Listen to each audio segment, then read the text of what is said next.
Viewer discretion is advised. What happens if you're out hiking or camping and suddenly you're separated from your pack?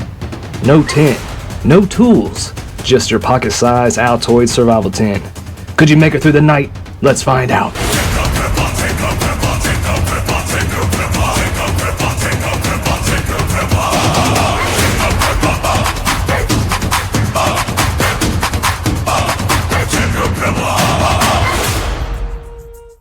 Everyone who builds an Altoids Survival Tin puts a surprising amount of time and care into it. The space is so small that every single item matters. Every inch counts. You start to realize that what you pack isn't just gear, it's a reflection of how you think about survival itself. After hours of rearranging, testing, and overthinking, we all eventually feel like we found the ultimate setup, the perfect micro survival kit. I walked roughly 10 miles, intentionally not drinking, not eating, trying to push myself to simulate a real-world survival situation. This looks like an okay spot. I picked a spot and sat down to open up the tin. Wrapped around it were 4 Velcro straps and 4 Ranger bands. I never ended up using the Velcro straps, but the Ranger bands provided incredibly useful for building quick survival structures and tripods. They performed perfectly, and I definitely recommend including them on any survival tin. The next item in the tin was a tiny little thermometer sticker. Despite its size, it's surprisingly accurate. These kind of stickers are often used for terrariums and aquariums. The best part is that it's always on and always working. Right from the start, I could tell the temperature of the environment and keep track as it dropped later on in the night. Next was a small Bic lighter wrapped up in waxed candle wick. The setup was great for fire starting and keeping a flame going. The lighter itself is dependable and works almost every time, while the waxed wick can be used to extend the flame into hard to reach spots. Perfect for lighting tinder or getting stubborn fire started. Next is a foil space blanket, wrapped with many yards of fishing line. The space blanket is an excellent addition to any Altoids survival tin, especially for wilderness survival. It can serve as a tarp for building shelter, a ground cloth, or a rain cover when wrapped around you. Its reflective surface also makes it ideal for signaling and search and rescue situations. Highly versatile and lightweight, it's a must-have for any compact survival kit. Next was a tiny 9mm compass, and I have really mixed thoughts on this item. When I tested it, it gave inconsistent results. Sometimes it worked, other times it just spun around in a circle. Most of the time, it provided a general sense of direction, which could help avoid walking in circles, but its accuracy was questionable, often off by 25 or 30 degrees when it occasionally pointed in the right direction.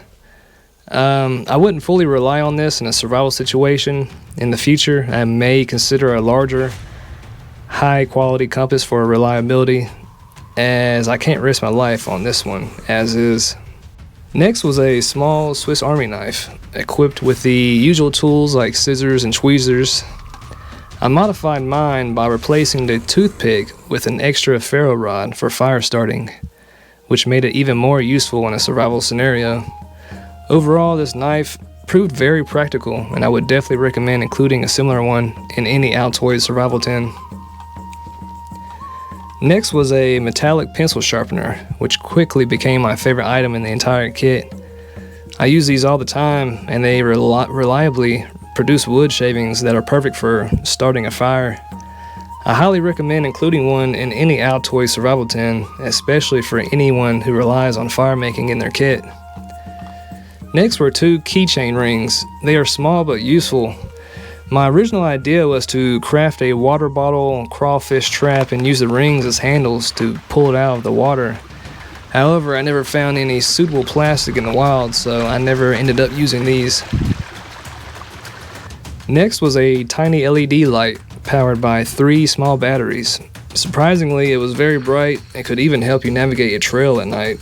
A small like this is definitely a must-have for any Altoids survival kit. Next, I had fishing hooks, sinkers, and artificial bait. While wandering the woods, I initially found a river spot with plenty of small fish and crawdads to test them out. However, the next day, everything was hiding when I went back to it, so I didn't use them. But maybe I'll try catching some small fish in that same spot in the future. Next was a folded sheet of stainless steel foil. I chose this specifically because of a serious experience I had with aluminum foil in the past. I once tried boiling water in aluminum foil over an open fire and ended up getting what seemed to be metallic poisoning. Small aluminum fragments went into my body and caused a severe internal injury that sent me to the hospital. When they took a urine sample, the urine sample was full of blood and pieces of bladder tissue, which was really, really wild. So, as a public service announcement, I strongly advise against using aluminum foil for boiling or cooking in a survival kit. And really, after what I went through, I personally believe it's not even worth using for any cooking purposes at all. Many people confuse tin foil with aluminum foil here in the US, but the reality is aluminum foil can be dangerous in certain situations. In a survival scenario, that risk could lead to catastrophic consequences, so that's why I was using stainless steel foil, as I believe it's much safer and far more reliable in the field. Next was a tiny saw without a handle. The saw itself could cut, but during my time in the field, I realized I rarely needed to actually saw anything, so it became more of a just-in-case item. That said, I do think a small folding saw with a proper handle would be more practical for future kits, as it's much easier to use and more effective for cutting tasks than a bare blade alone. Next were 3 stainless steel credit card sized pieces of metal cut to shape to function as a fire stove. They proved to be extremely useful and practical, and I would absolutely include them in future Altoids kits, especially those focused on fire building and survival cooking. As I worked through the contents of this tin, my main priority became drinking water. I pulled out the stainless steel foil, unfolded it, set up the stainless steel fire stove, and attempted to light it. That's when I had my first major realization. What I thought I could do and what I actually needed to do collided. The foil could only hold a tiny amount of water, barely twice the size of the tin itself, and much of it would evaporate while boiling. I immediately realized that in a real survival scenario, relying on this method to gather and boil water would be very inefficient and impractical. The effort and calories spent for such a small amount of water simply wouldn't be worth it. I was already pretty tired from walking all day, and the last thing I wanted to do was boil a tiny amount of water for such a small reward. This became the first thing I would change about the kit itself. I would replace the stainless steel foil with a small water filter, a simple, low-effort way to ensure clean drinking water in the wild. While I haven't yet found one small enough to fit inside the tin, attaching it to the outside would still make it a much more serious survival option for real-world situations. I have heard that some water filters can malfunction and not work properly, which could end up making you sick. I have even heard of people who got sick from using a bad filter, ended up with holes being eaten in their stomach. But even with that knowledge, I still would recommend using a water filter over a boiling method. It's a really easy, simple way to drink as much water as you want, and just take the chance. The next thing I would replace in the kit is the fishing line. As I removed it from the tin, it quickly became an unmanageable mess, tangling constantly and forcing me to cut it into pieces when I really didn't want to. And it actually became somewhat of an agitator, making me not want to see or deal with it at all. In the future, I'll replace it with a very thin Kevlar cordage. It's just as thin, and many people even use it as fishing line. I believe it's a superior, and it's much stronger, more flame resistant, and much easier to handle, manage, and work with in a survival scenario. As I was out there in the woods, I decided to look for a cliff or a large boulder to practice rappelling with a very thin 300-pound Kevlar cordage. As you can see here, this is the largest boulder I could find in the area, and I'll demonstrate how I was able to rappel down using the cordage. Now keep in mind, I weigh about 170 pounds, and the Kevlar cordage I was using has a breaking strength of 300 pounds, almost twice my weight, but this was still highly dangerous, and if anyone plans to attempt something like this, I strongly recommend using cordage rated for at least 2 to 3 times your body weight for safety.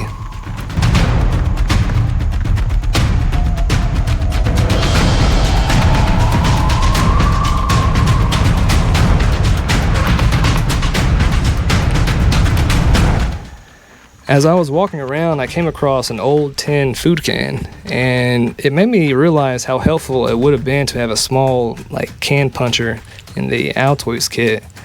This would allow you to craft a makeshift container or even a small stove from a tin if needed. I happened to have one on my keychain and attempted to punch holes in the can, but it was so rusted that it practically just fell apart in my hands. Nevertheless, a tiny tin can puncher could be a useful addition for future kits. As I was walking around, I noticed an abundance of insects that could be used as bait for fishing or trapping. As a survival note, when the woods are too dense or difficult to travel through, it's often easier to follow a low stream, uphill or downhill. These paths usually have fewer obstructions and can lead you to small food sources and potential fishing spots. Rat vein, or as I like to call them, rat tails, have heart-shaped leaves that almost look like they have a watermelon pattern, and the stem resembles a rat's tail. While walking through the woods, I noticed a lot of these plants, and in a survival situation, they could be incredibly useful. Both the leaves and the roots can be used medicinally. You can make a simple tea right in your Altoids tin by adding a few leaves and some roots, pouring in some clean water, carefully heating it over a small fire or embers. Survival facts: the leaves can help soothe mild digestive discomfort and calm nerves, while the roots may provide additional therapeutic benefits. Boiling them in your tiny tin gives a controlled portion, conserves resources, and also helps sterilize the water, reducing the risk of illness. It's a lightweight, simple way to extract medicinal benefits from wild plants, using just what you can carry in your survival tin. As an additional note, I would definitely add some caffeine pills and a sewing needle to future survival kits. I thought I already had these items in the tin, but I was mistaken. Caffeine pills could be very important as a quick and energy boost to help you push through a challenging survival situation. A sewing needle, or even a couple, would be extremely useful for repairs, gear adjustments, or improvised solutions in the wild. These small additions could make a surprisingly big difference in both comfort and survival efficiency. So I wrapped up this experiment and tried to rank the kit as fairly and unbiased as possible. And honestly, I would give it a C- rating. I realize I need to go back to the drawing board and come up with some new, genuinely useful ideas and tools for future kits. As it stands, the kit could allow you to survive for a short period, but I found many parts of the kit unnecessarily difficult and having problems that really just didn't need to exist. On a lighter note, I came across a cool looking feather during my trek, and I decided to take it home as a sign of mission accomplished. With that, I headed back. I hope you enjoyed the video and picked up some lessons from this real life survival experiment. Thanks for watching.